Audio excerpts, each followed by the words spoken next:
Okay, here we are. Welcome everyone officially to today's webinar. My name is Katrin Heuser. I am the director of Little Yoga Space here in Lisbon, and I am very delighted to be here with Johanna, who is one of the teachers and also therapists at the studio. In fact, she is actually joining us from the studio. Yes. Welcome. Hello. Thank you for having me.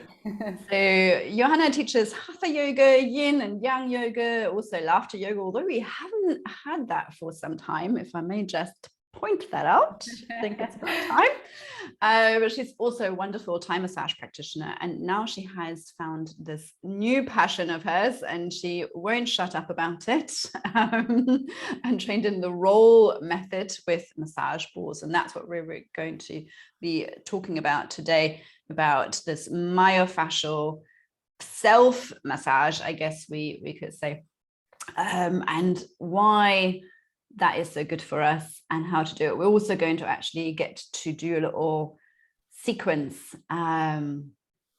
with that today. So you can use, if you don't have one of these massage balls just yet, and it will just be a matter of time, I think, because they're so delicious.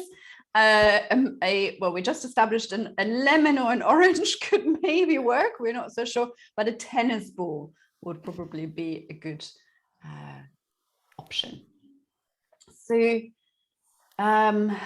what we're going to do today, we're going to have a bit of a chat to start with, where we find out a little bit about what we're actually doing and why we're doing that with those massage balls.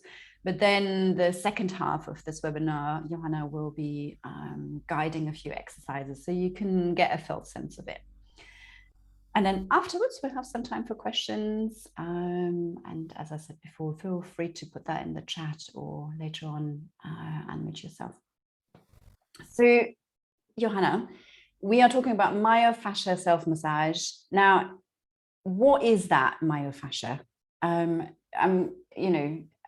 Fascia, sort of maybe heard of, not so sure, but myofascia, can you give us a little bit of a 101 on what myofascia is?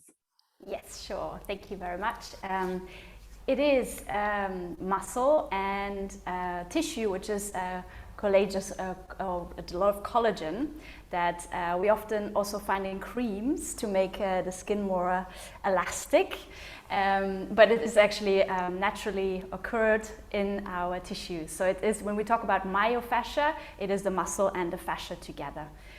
We can actually talk also about connective tissues, because those tissues, which you can imagine like a fiber-like, web-like structure, it's that white stuff, gooey stuff when you, if you're a meat eater, when you have a piece of meat, there's white stuff that is around it, that surrounds it. And it actually can be separated in three categories. We have it occurring in hard tissues, so actually it's also occurring in our bones, in our cartilage, and in the periosteum, which is the protection around the bone. Then we have soft tissues, which is fascias. It is the fascias that surround the muscles, but also tendons and ligaments. And we have fluid tissues, so even in blood and lymph we have connective tissues. So fascia is occurring in all different, in almost all different elements, and it's quite amazing because you actually are with your fascia from when you're 50 cells old. So it already starts to develop from our mesoderm, which is the middle of the embryonic layer, of the three embryonic layers, and it actually then goes outside, and it's directly underneath the skin. You can also feel it, which we are going to palpitate a little bit and play a little around with. So it sounds like it is absolutely everywhere. Yes. Okay, and I like that image. If you have a piece of meat and it's the white bits, right, that you usually cut out of the piece of meat, because they're quite tough. So is myofascia really quite a tough tissue, or is it quite sort of loose? Like if I was to peel it, off? Like it sounds like it's really quite tough. It's so it's both. It depends on where and which area. So we can actually let's maybe do a little check. So for example, let's just pinch the skin in our face, and then here we have just a little bit. You can play around with it. Bring your skin into your index finger, your thumb, and then you can move it a little bit around, and you feel it's very soft and gooey a little bit more. It's more fatty. It's a more fatty layer. So we have this kind of protection for the skin. There's not much muscle in the skin, so we actually need that protection for the face to regulate the temperature as well. It actually stores also fat, the fascia. Then we have, for example, the arm. Let's just pinch the skin on our arm, and you can move and swish it around a little bit here. You can even twist it. So it's actually also pretty movable and sort of still kind of, a little bit more fatty. And then we can try and pinch on ourselves on the bum, and then here you'll see actually it's a bit more fibrous, the skin, when you bring your fingers around. Obviously we have a lot of muscles there as well, but actually above the muscles we have a lot of fibers going on around there. So it depends on which area in the body we're looking at where we need more structure, because it actually holds our whole structure up. If we wouldn't have this connective tissue, we would literally just fall apart. So it holds up everything in the body. Okay, so yeah, it seems like this kind of like a network really that just sort of spans all around and in between and connects everything with, and it's very continuous. It's kind of like a whole system really in the body, because I understand It also has quite a lot of intelligence. That's right. Yes. As the nerves run through it. Yes, the nerves run through it. It connects our chains of muscles, so it is interconnected. It provides that slide and glide, the lubrication. So this just the ability to move up and down your skin. That's the slide and glide. It protects. So it repairs tissue damage, for example, scar tissue. It insulates, as I already said, it insulates the skin, and it fights infections. So if we have a cut or something and there is infection, it actually starts to bring a lot of tissue growth there to fight it. And then it also provides information, which is what you already mentioned, through the nervous system to the brain. So it's also called proprioception. So that's the information of load, vibration, tension, stretch, and pain we can feel. Yeah, so that one I find always really interesting, as I work a lot with proprioception in my yoga classes, and that's really like so much to do with that fascia, right? Like when we could even notice that as soon as we sort of lean a little bit forwards or back, there is this sort of something just goes whoop, and it catches you, because there is this information of you're loading your weight differently. So that's kind of something to play with, to actually really almost feel that particular function in the body, which we might not so be aware of, because that just happens automatically without us really noticing, right? It just happens every split second of the day. Yes. And it's important, actually. It's our body mapping. It's our ability to know where everything is in the body, to map it out. And so why should we be rolling it out? I mean, like, I know we do all sorts of stretching and exercises and strengthening and mobilizing and all of that, but now we also have to roll it all out. So tell us why that is so amazing and so beneficial for the whole body, and what does it do for the body as a whole? Yeah, so it's crucial, of course, that we move, because if you don't move it, you lose it. So connective tissue works a lot with movement. It's a structure that wants to be moved. Hence, we often see when we get older, which naturally occurs, that there's a tendency that we start to round a little bit, and that we sort of get a little bit less mobile, and that has to do with the dehydration of the skin, of the tissue, not of the skin but the tissue.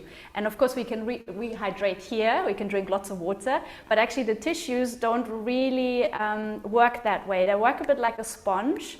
And I invite you actually to do a little check with me, just to understand a thing that's called I have to look it up because it's a tongue breaker. It's called viscoelasticity, and this is actually the ability of our body or of our fascia to spring back again. So let's just do this test together. You can lay down on the back if you like. You can lay in a comfortable rest position, or just as you're sitting. And let's just take our hand to one finger. Let's take the right hand, and then you just stretch that right index finger away from you, and let's just hold this for 30 seconds. I'll mind the time whilst I'm explaining to you as well that stretching alone isn't enough to affect stickiness, because when we don't move it, it's the connective tissue is starting to stick together from the lack of movement, from dehydration, or overuse as well. Sometimes we have these trigger points, which is a knotted muscle mass, which is coming from overuse. So overuse and underuse we can work against with self-massage. And rolling and compression assists with the bonding of the water molecules to the collagen fibers, which are the connective tissues, or in the connective tissues. So let's go ahead, and we're going to just take the hand away, and we just relax your arm and just observe how your finger is now in that, maybe my second finger actually also came into that shape, how your finger is now in that new resting position, that sort of, that new rest check. And this might remain here. You haven't deformed your finger, but actually it will take a few minutes probably to get back again into its natural resting tone. So mine is still pointing away, and I was doing that exercise a few weeks ago, and I was like, wow, it really took me a few minutes to get back again to the natural curl where the fingers, when you're just in a resting position, the fingers will curl up. And this is an interesting thing. This is what happens when we stretch. So for example, in yin yoga, we hold positions for a certain period of time, and it works on many different levels, but it actually does help to improve blood flow, and it helps to improve circulation. It increases the joint flexibility, it reduces adhesion and scar tissue. So when we roll out, actually we help to rehydrate those tissues, because it needs to be squashed and squished and not only stretched. Stretching and this together can be a brilliant way of keeping and rehydrating everything healthy. And it also helps to prevent injuries, because we are actually more aware of that area. It will eliminate tension in the muscles at trigger points, as I already mentioned. It releases endorphins as well to help reduce the pain, because our awareness goes into that area, and that helps already mentally. And of course, it also relieves mental stress, because that often is related. When we hold the stress in the body, it's also held in the mind. So it is very beneficial to do this both together as a combination, to enhance your well-being and to live a more or less pain-free life. So, and it gives you that empowerment. Of course, we can have massage treatment, and I'm not saying I think massages are very important, because they work on a different level, and we need that physical touch of another human being. But it can give us that empowerment that we actually can do something about tension in the body, and also work into those blind spots that we often don't even notice that we hold tension there, or actually we overuse or underuse. Usually when we overuse it, we'll feel it. But also that's where the connective tissue is the interesting part. When we overuse it, we often think it's in that area, and we start to work on somewhere else. We roll out somewhere completely different, and all of a sudden, ping, it happens. It happened to me, it happened to a lot of my clients, and I can prove it works. Well, see, I mean, that's a lot. That seems like a lot of benefits, and I guess really what that speaks to is the fact that healthy tissues in general are just so integral to maintaining health in the body, because there is so much intelligence and so much function in the tissues, and so keeping the tissues really healthy, and what you're saying, really hydrated and buoyant and gooey and and functioning basically. So yes. I think that's really why probably the world of the fascia is really now beginning to be recognized as a whole system in its own right, because actually it has so much function, and if something has so much function, then that really probably defines it as a system. And I once heard this, and I thought that was a really good image. Like if you imagine a sponge, so if you kind of really sort of working a sponge and squeeze it all out, you kind of also need to sort of squeeze it, because then when it releases, it's going to be able to soak up all of the water, right? And that's how we would hydrate. It's a bit like that. We would hydrate the tissues that way. Exactly. That's a perfect image of it, really. It works like a sponge, and the sponge needs to be squeezed out, because if the sponge is not being moved, it starts to get very dry and not very flexible anymore. And the only way that works is by squeezing.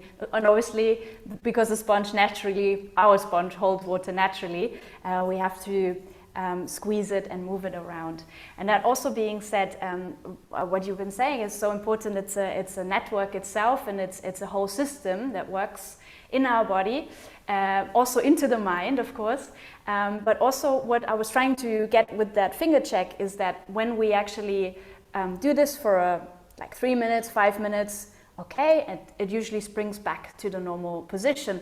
But actually, this why it's so important also in posture improvement and as a corrective exercise is that when we hold a position for a longer period of time, and we do this for 5-6 hours every day, I mean, not even to mention, you know, all of these poor posture is being helped with by rolling out on a regular basis to help improve that hydration in that area. So we actually can bring a bit more awareness, more proprioception into the area, and hold ourselves a little bit differently in our body. Yeah, I remember this so clearly from my craniosacral teacher.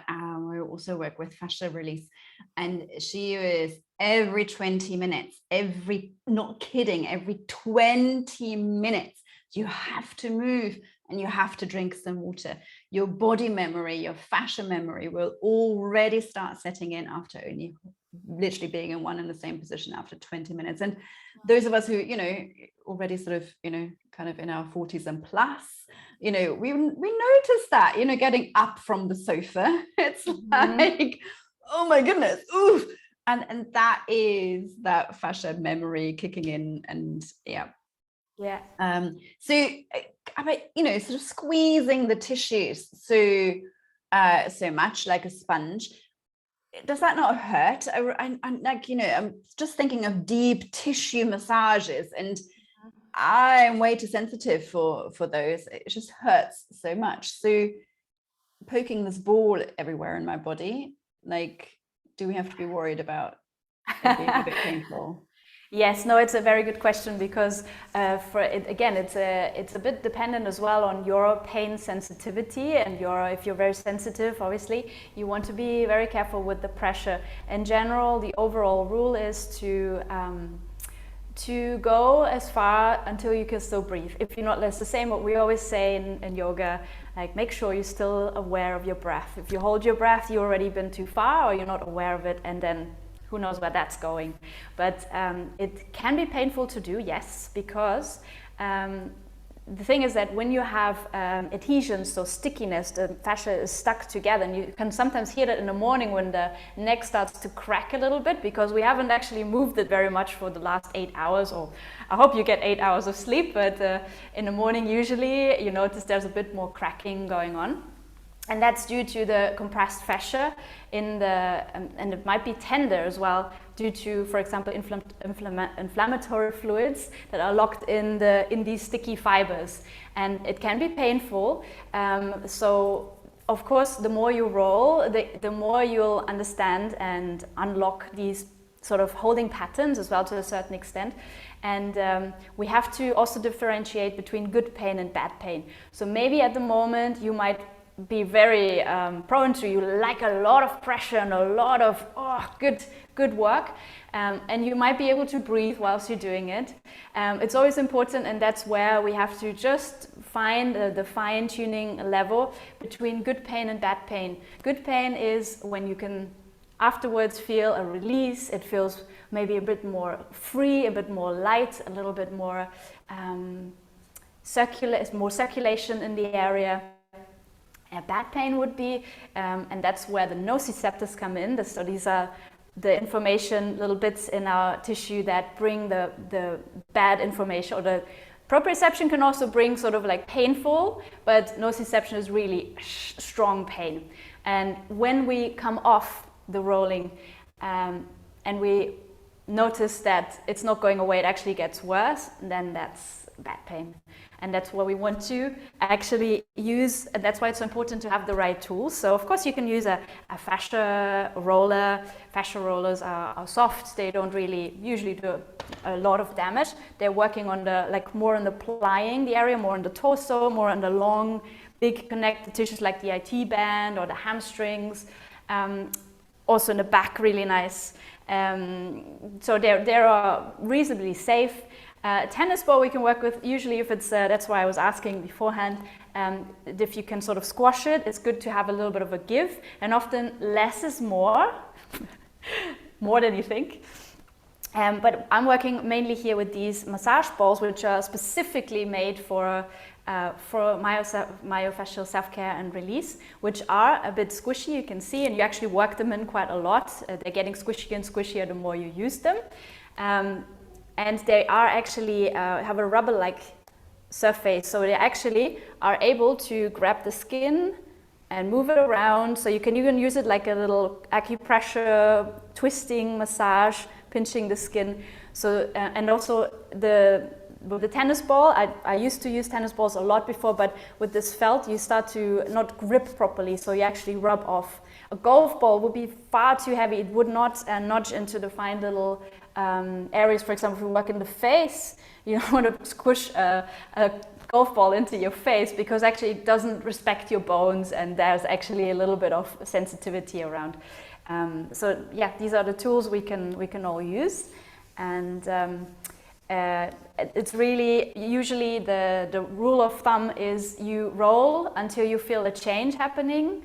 Obviously, if there's any pain occurring, like proper pain, and you can differentiate, although some of us need a bit more work on it if you have already chronic tension in that area, but you know when it's good pain, right? You feel like, okay, it hurts in the moment, but it releases. And that's really the rule of thumb. And of course, if you have any certain condition, like for example eczema, then I would not recommend to roll, especially on that skin area. And be careful also with inflammatory arthritis, so you can always work around the area. But this is, I think in general, the pain is relative. So there definitely seems to be always a whole bunch of different options. I remember I used to use 2 juggling balls, so they were really quite squidgy, and that was a bit softer, and my tissues were appreciating the slight softness, but it was still giving enough kind of pressure. And then I put those in like a little sock, so I had 2, and that broadens the pressure. And I guess those massage balls also, they come in this little pouch. Exactly. And you've got 2, then you're spreading out the pressure, right? So you can even do that with 2 tennis balls in a sock, put a knot at the back, or one of those kind of little mini sock things. So there's all sorts of different options, I guess. So why don't we get started? Why don't you show us a few exercises? That's really why we're here. For sure. I'm going to use also the tennis ball here, so you can actually see, because the tennis ball, for example, works wonderfully on feet. So I'd like to do a little sequence on the feet with you, and then we do a check-in beforehand, and then we do a recheck. This is how this method works, to really understand also what change has occurred, what change has happened. We're going to work also a little bit on the hands, and if we have time, a little bit on the face. So all the sort of extremities. Let's go ahead and get started. So if you have a chair at home, I have a chair here to check in, especially because we're going to do a check-in in a forward bend. So coming to stand here, so I'm just going to stand up. And we take a moment to bend the knees, and then slowly come forward and see if you can keep the lower back nice and long. So what we're going to check in here is just feel how the back of your legs are feeling here. And yes, we're working into the feet. And you can place your hands onto the chair to keep the back nice and flat. And then I'm just using the chair because most of us can probably not go forward without rounding the back, except you're super, super hyper flexible. So let's just try it with the chair here and just check in. You can let the head hang and keep the lower back as flat as possible. And just take a few breaths here to check in. So we're always trying to use the breath here as well, because the breath helps a lot with dealing with pain. So if you feel any stretching pain or any pain already that occurs along the back, just come up a little bit and just check in how this feels all the way down into your feet. And breathe all the way down into the rib cage and the belly.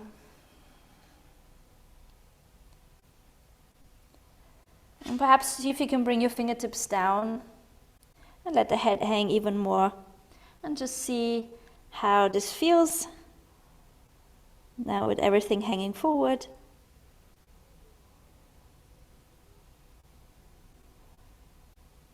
Taking 2 more deep breaths.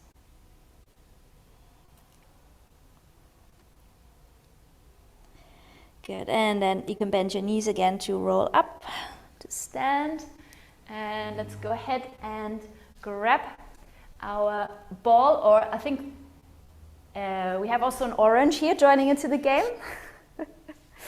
I hope you can see this, all right. So I'm going to place the ball first under we're working on the foot, so what we're going to work into, I'm just going to show my foot first. We're working into acupressure points as well. This is here an acupressure point is called kidney 1, but it overall works into the ball of the foot. We're going to work into the arch of the foot, and we're going to work into the heel. So first of all, I'm going to place the ball right into the center. If you point your toes, you place the ball pretty much into the dip. And it's a very broad pressure here. We're going to just take a moment to check in. So this is called a sustained compression. We're going to just take a moment to let the ball sink in and dive into our foot. And ideally we do this standing so we can apply a bit of pressure on if we would sit, there wouldn't be enough body weight that goes into it. And then from here, we're going to take a moment and go cross fibers. This is where it's a bit tricky because the tennis ball usually doesn't grip the skin so well, but we can still do it. So you're just going to move the ball from side to side. So you're crossing from right, so you roll it to the outside of the foot and to the inside of the foot. And just notice here how it's diving in and how it's actually crossing through the fibers. So the fibers are going along from the heel to the toes, and then we're crossing, we're going side to side here. And what it does, it breaks up usually anything that is in a long stretch or any adhesions, any stickiness. Then we go ahead and go into the next ball stop, which is the arch of the foot. So just bring the ball a little bit further back, and your heel should still be on the ground. And we again check in. So just apply a bit of pressure, sustain compression, take a deep breath in and out. And what I would also like to mention, you can't see my body here, but I'm trying to stand tall with poise. And try to look forward. Although we have a tendency, we want to look down because we want to see what's going on. But this is already a first way to get into the body mapping, your proprioception of understanding how much load can you put in, how does the pressure feel. And then again, you can gently begin to move side to side, so cross fibering side to side in the center of the foot.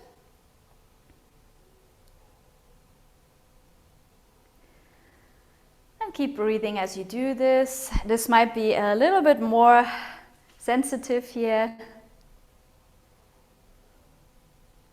As you go into the arch of the foot.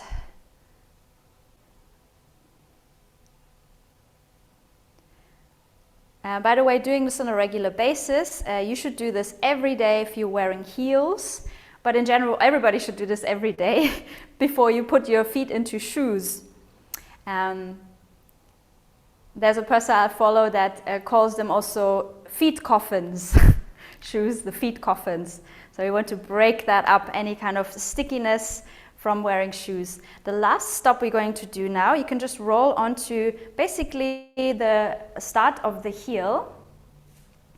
And we're going to bring the toes and the ball of the foot down onto the mat. And then you can just move here, so just press down and then gently move side to side. So make sure you still have enough pressure on the other foot. And we're going to just wriggle the heel side to side. This all works also on your plantar fascia, which is one of the thickest layers of fascia we have in the body. And it does prevent plantar fasciitis.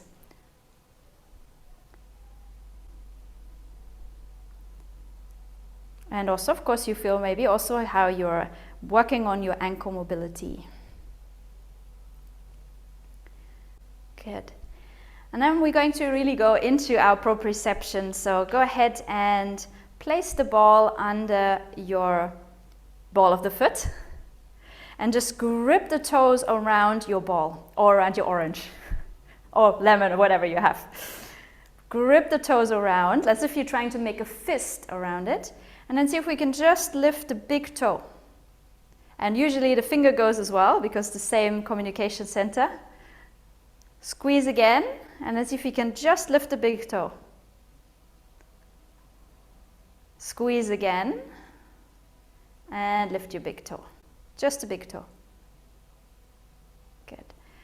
And then from here, we're going to just roll all the way. So we go now along, so we're stripping, that means we go along the grain, so we go all along, up and down the foot, pressing the foot into the ball, and then let the ball just roll slowly with a bit of pressure to the heel, controlled. And then once you're at your heel, you go back again. So you have enough balance here on your other leg. Obviously, if you have a wall or your chair close by and you feel a bit wobbly, feel free to just hold on to the chair. But this also helps us a little bit with balancing, with our sense of balance. And we go a few times, and you can actually go toe by toe, or you can just go and find your own little grains and grooves, like train tracks, going from the roots of the toes all the way back to the heels. To the heel.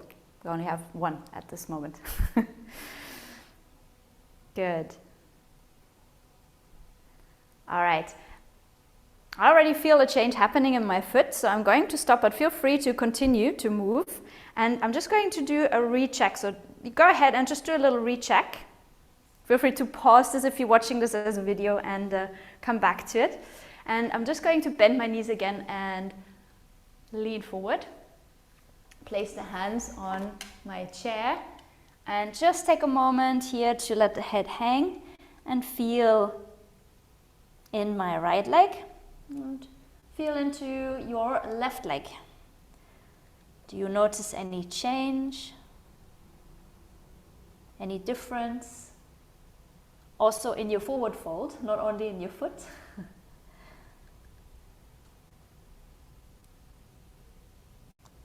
So this works on not only the plantar fascia, but this is why we do the forward fold as a check-in, because there is one big connective tissue that runs from the foot through the back of the leg, all the way up through the sit bone and along the spine, even into the neck, even all the way to the head. And surprisingly or interestingly enough, it's also an acupuncture line. It's a meridian line. So this is actually quite closely related. Let's go ahead and do the other side, so we're not walking in one circle. So I'm going to go ahead and place the ball under the left foot. And start here with applying pressure first onto this point. If you remember, the dip, the center of the foot. And press down into it. And keep that pressure here. Sustain compression.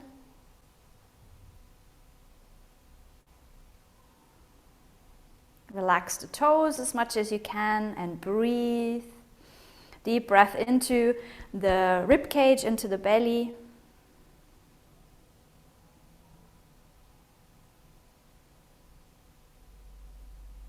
And begin to slowly release the pressure a little bit and drag your toes in and out, so to the right and to the left, to roll out the ball of the foot. And you might also notice this here working into the top of the foot, so into the metatarsals. This is how deep this pressure can go. And you adjust yourself, you see how much pressure you can take, how much pressure your orange can take, or your ball. And then go ahead and go a little bit further into the arch of the foot. Heel still stays on the ground. And then gently from here again, say hello, apply pressure, look forward, check in with your posture, and breathe. And it's also normal if you're quite sensitive, you might also observe some pinging, some information somewhere else in the body. For me, it's quite often the big toe, especially here at the arch. And then we again move side to side, cross fibering here.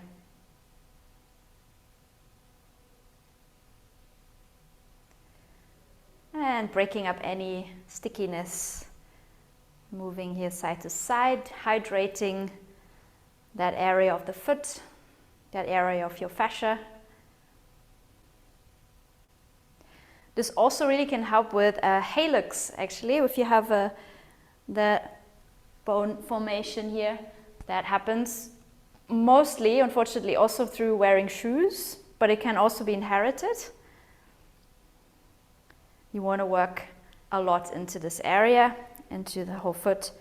Then bring the ball a little bit further back. Now we're standing on the toes and the ball of the foot, and find a bit of pressure here, and then make sure you still have enough pressure in the other foot, and begin to move your heel side to side. So you're working the muscle, stabilizing the ankle, but at the same time you're also rolling out that heel. And often we don't have a lot of feeling in the heel, but this helps to get a little bit more sensitive, to feel a little bit better in your foot. And then let's go ahead and bring the ball back again to the ball of the foot, and just a little bit further forward so you can grab your toes around the ball of the foot. Good. Grab your toes around the ball of the foot. Make a fist with your foot, and then just lift the big toe. This side for me is way harder. I've been training to get this. Ooh, today is actually really good. And then slowly lower down.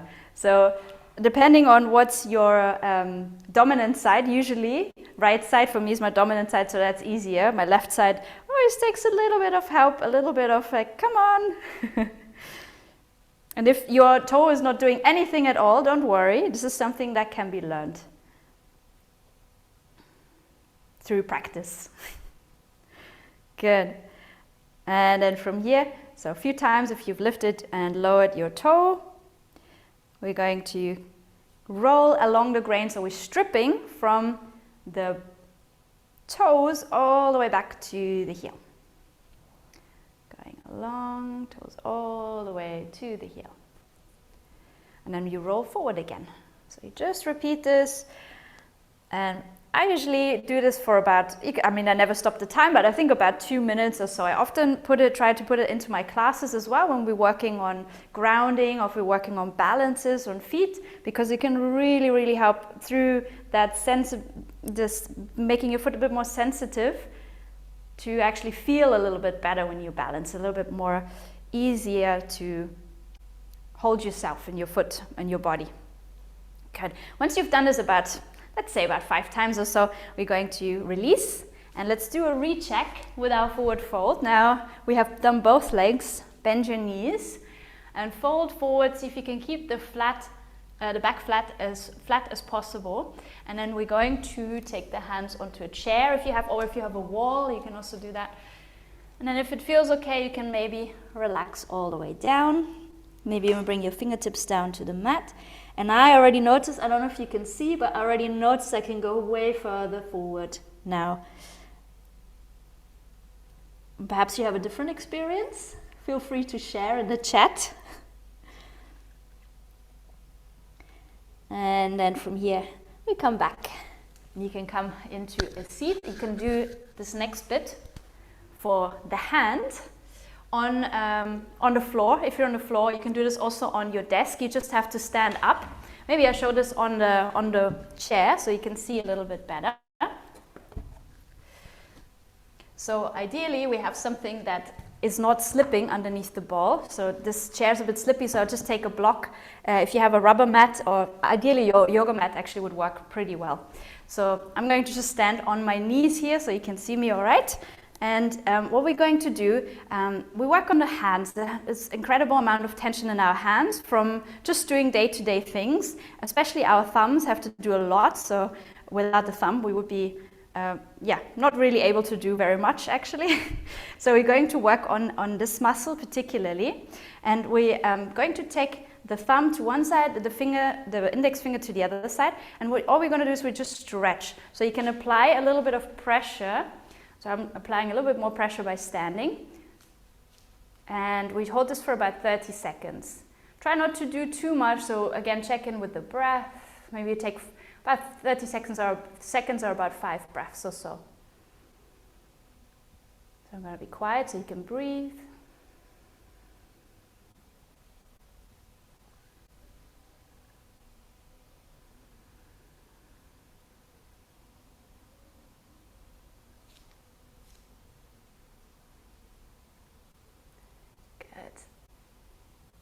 And then see if you can squeeze the ball. So just take the pressure away, the stretch away, and we're just going to squeeze. So you're trying to squeeze the finger, the index finger and your thumb around the ball. And again, we hold this for 5 breaths.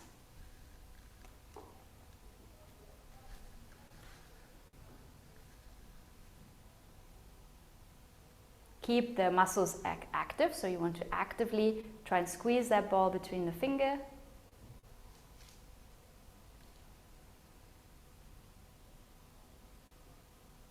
Good. And then release and just take a moment and feel and move your thumb a little bit around. You can also do the other side, the other thumb, just to maybe you notice a difference. You also can see already what it did to just the color of my hands. You can see already there's redness around here, means blood flow. And then here, particular great. If you have an orange, we're going to squeeze the orange. So we work on the entire palm of the hand to release pressure there. So you place the whole palm of the hand, ball right into the center of the palm of your hand. And then you press down, as if you press down, squeeze a lemon, place the other hand on top. And then we're going to squeeze and move side to side. So here again with the tennis ball, usually what the other ball does to take away the skin and move it to side, but this all still works already.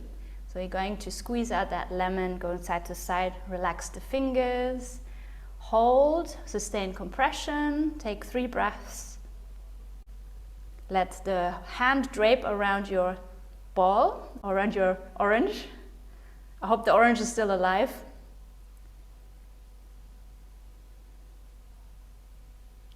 And then from here, release. Good. Now we look into the center of the hand. Take a moment just to feel into your hands, feel into your fingers. And then also we can work a little bit on the flexion. So see if you can flex the wrist here on the right hand that you've been working, or the hand you've been working. And then the fingers on the other hand. Wow, I feel a big difference. And I haven't even worked on my wrist really. So here we go. Let's do the other side. So we're going to take the left hand round and take pressure. So we're going to just a little bit of pressure to stretch between the thumb and the index finger. Breathe.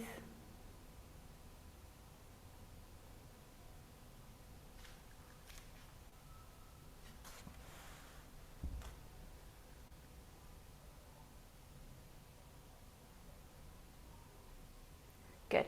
Then let go of the pressure and then see if you can just squeeze the ball between your thumb and your index finger. So it's not so much pressure you're applying, you're just squeezing, activating the muscle. See if you can relax the shoulders here a little bit. So sometimes the tendency is that we shrug the shoulders up. See if you can relax them a little bit.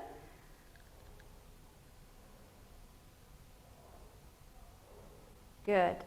And then slowly release. Yeah, looks already a little bit more red. Let's go palm of the hand onto the ball, other hand on top, and let's squeeze our ball, our orange, our lemon, whichever fruit you want to squeeze. And move side to side here, squeeze it out.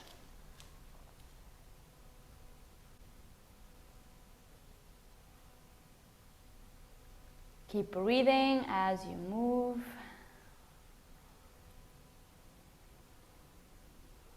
And then just hold, sustain compression for a moment. If it's too much, just take the other hand off. See how much pressure your wrist can also take.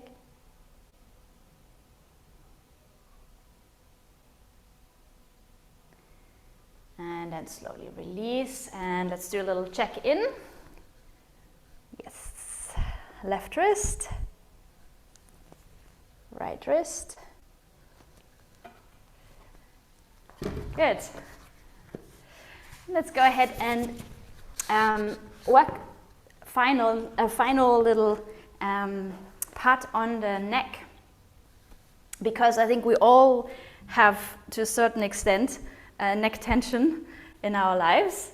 Not only from what we do every day, but it's just this sort of forward head movement. Even when I'm looking at the computer now, I notice like, put the head back, and it's often way further back than it actually is. Here you can use actually your fingers. That's where I was saying that these balls are really, really handy because they work like thumbs. So they resemble, you can see there's a bit of difference between the sizes, they resemble the pressure of a thumb. And we're going to use our fingers today, and we're just going, maybe put your hair back if you have a lot of hair around. And we're going to work here into the mastoid process. The mastoid process is the sticky out bit behind your earlobe. There's that bone. And then out of there, there's a big muscle coming forward, that big unspeakable, actually I learned that muscle from you, Katrin, in Thai massage, the sternocleidomastoid, never forgot it again. Learn something. And from here, it's very prominent when you turn the head to the side, so it sticks out. And then from here, what you can do, maybe use the same hand as the side of the neck, and you're just going to, and you can do this actually anytime, after your 20-minute desk break, or when you take your 20-minute desk break, hopefully, from now on, what we've learned. And you're going to just take the fingers in there, and then you move the head.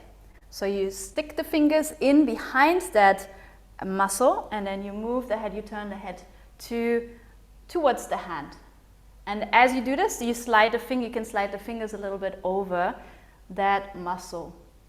And then just take note how this feels. Try not to be too harsh on it, so it's really just a very gentle slide over. With these balls, you can also use the ball.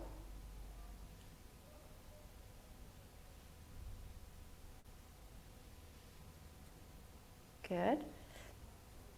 And if you still have your ball to hand, you can also roll out the front of the chest. So this muscle here, pectoralis, is like just a general overall. Often also very tight from all the things we do forwards. So most of the time we have that internal rotation forward, whatever we do. So you're going to just you can also use your fingers just to slide side to side, or if you have a ball, this should also work with a tennis ball, or even one of these here. It's like a Pilates ball, just a bit smaller, and they can actually give you a bit more of a global shear, so it's not so harsh and not so pointy and sharp. You can move this side, you can even move that across the whole chest, or you can just use your ball or your fingers side to side. Good. We go underneath the collarbone towards the shoulder and back. Okay. To apply more pressure, you can play with a block or even do this on a chair. Ideally, you just have to have the space to turn your head to the side, and you can move side to side. Ideally, you bring your hair out of the way, otherwise that's painful. So you're going to move just like that, side to side. Good, once you've done that, let's just take a moment and check and see how this side feels that you've worked on. Turning the head side to side. Turning the head up and down. And then let's do the other side. So again, hand to the other side of the neck. You can use your hand or your ball. Find that mastoid process, so that sticky out bone behind the earlobe, and then you move the ball or your fingers from here towards the neck, towards the front of the throat, not all the way, just over the sternocleidomastoid, that big sticky out muscle. And that's the muscle actually that holds your neck, so when you bring your head back, then this works like crazy. But it also stabilizes when you are just having the head to the center.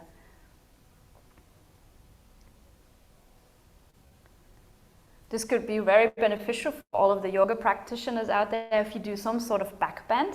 So you actually release, so it's actually easier to bring the head back as well. And then once you feel like, okay, I have a bit of a, maybe a little bit of a trigger point, maybe somewhere here, then continue to do this, or otherwise you can also work here already into the collarbone, under the collarbone, working towards the shoulder joint, side to side, using your ball, your fingers, or your orange. You can use more pressure by coming onto the chair.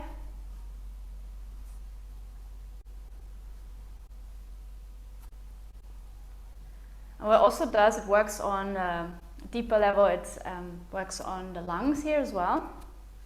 So you might also notice maybe that your breath is starting to change. Maybe it starts to get a little bit fuller in that area.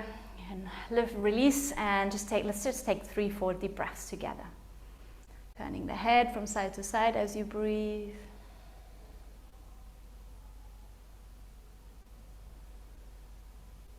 Up and down.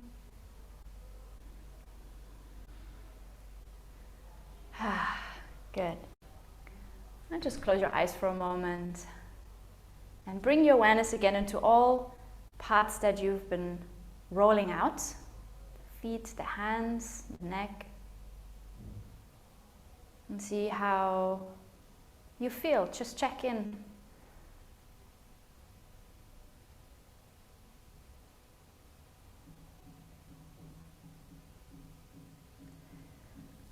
And then when you're ready and you have some questions, now's the time to ask some questions.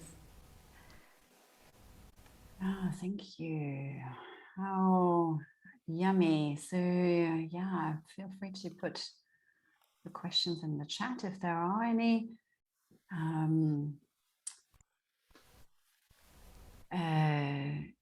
To me, it kind of, I only joined in like a little bit here and there, but it's just so noticeable how it is felt in the whole body.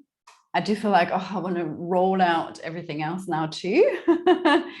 And at the same time, it already feels like there is a release everywhere else in the body. And it's also so interesting and fascinating to, like, the differences left and right were so visible in your body. So if you're practicing along and not paying quite as much attention on Johanna with that much detail, but do watch this back and you can literally see the differences in the depth of the forward fold or the stretch of the hand. Is absolutely fascinating. I mean, like, how long have you been working with the balls now, and what have you noticed from your experience working with them? What's changed in your body? Yeah, very good question. I actually came into it via Yin Yoga. I did a Yin Yoga teacher training, and we actually did apply quite a bit of pressure with tennis balls and certain acupressure points to understand where the meridians run through, what they do. And so we did mainly sustained compression, because you can do that easily in a Yin Yoga practice where you hold positions for a certain period of time. And I really noticed that rush of energy that went into that place that I haven't before. So you can even go more detailed into it. So I started to actually roll out on a more regular basis and roll out my feet. And then actually through a workshop here by a friend here at the yoga space, I discovered the yoga tune-up, or the role model method, which is just a format that works on the whole body. Really is a whole system really to work on it, of corrective exercises, of yoga. And I started to really notice an extreme, in that workshop I did, an extreme difference, and I worked into my back. We worked along the whole back body, and I am suffering, or I'm dealing with, I'm trying not to suffer too much, but I'm dealing with sciatic pain since I was 18 years old, and it can be excruciating, it can be crippling, it can really put you in a bad mood. And I have it from tight muscles. It's not coming from the nerves. It's just from tension in the piriformis that can press on the sciatic nerve. And I always thought it was my buttocks. And we started to roll out from the top of the spine and roll down, slowly work our way down. And then once we were at the hips and the buttocks, I already didn't even feel anything anymore. So I don't know where exactly it happened, but that was for me that information of, wow, it's all connected. And sometimes it's in a complete different area than you actually think it is. And I have this experience also with clients I work with that have excruciating back pain so much so they can't actually sleep properly. And I was starting to work, and funnily enough, it started to release when we worked in the upper back, not in the lower back where the pain was. We worked on knee pain, we worked on, you can work on any kind of different headaches, migraines, as where I have so far my experience also from other people is that it helped them also with erasing pain and dealing with pain, not only to feel better in the body, but to really get into those spots that usually we hold the tension in. Wow, that's a good story. It's always good to find your way into that with that real felt difference, right? Because then the body actually really understands. So it kind of goes from, yeah, that sounds like very logical, to yeah, it's true because we feel it in our body. Inka was also saying, yes, the difference among sides is so noticeable. It's amazing. So great. So happy that you great, Inka. feel that difference. So thank you so much. I'm very conscious of time. Thank you for everybody who's here. If you have any follow-up questions, maybe you're going to have another look at it, practice and roll out, and with maybe a slightly different ball if it wasn't quite right today, like if the orange managed to burst, and maybe try and get a tennis ball. And it might be that you have some questions afterwards, so you know how to reach us. I just put Johanna's website there. You know how to reach Yoga Space, and you can find Johanna that way also. So please do get in touch. We love talking about this stuff. We talk about it all day long if we could. And for those of you who are in or around Lisbon, you might want to put this in your diary. On Sunday, the 17th of July, in the morning for a couple of hours, Johanna is doing a full workshop on this. So you probably get to roll out the whole body from top to toe, which will be amazing. So check it out. There is an early bird, so make sure, because you can save 10 euros, that's quite a lot. Make sure you sign up quite soon, and there's still quite a bit of time to go before that workshop, but yeah, sometimes it's quite good to kind of make sure you put this in your diary and get hold of that early bird. And as Johanna already said, she is bringing this into her normal classes too. So if you, I can't promise that, I guess now, but if you come to her class, she teaches a whole bunch of classes throughout the week. You might just get lucky. Yes. To roll out a little bit. Exactly. Or if you have any requests, I'm always happy to, change. I'm very open to just change a class around if you have any certain requests. And we do have tennis balls here. I have tennis balls here. I have not enough of these yet here, but tennis balls will do the job. And I think it's maybe also good to invest in one. So as soon as somebody says, can we roll out, Johanna goes, yes. She just can't wait for you to request that. Thank you so much, Johanna, for your time today, for all of your beautiful work. And thank you everybody here for joining us. Always lovely to see you all. And yeah, we are going to do a few more of these free webinars introducing the different teachers and the different modalities, all the things that they are doing at the yoga space. The next one will be on the 7th of July. So there's a tiny little bit of a break. That's mostly to do with the fact that I'm away for a bit, but 7th of July. And that is with Julian, who teaches deep meditation practices every week at the studio. So whole different topic, subject, also incredible work. So maybe if that interests you, join, sign up, put your name down. And again, obviously there'll be a recording of that one too. The details are already on our website. For now, that's it. Enjoy the rest of your week. Have a good weekend. Thanks, Johanna. I'll see you soon. Thank you. Take care, everyone. Thank you, everybody. Bye-bye.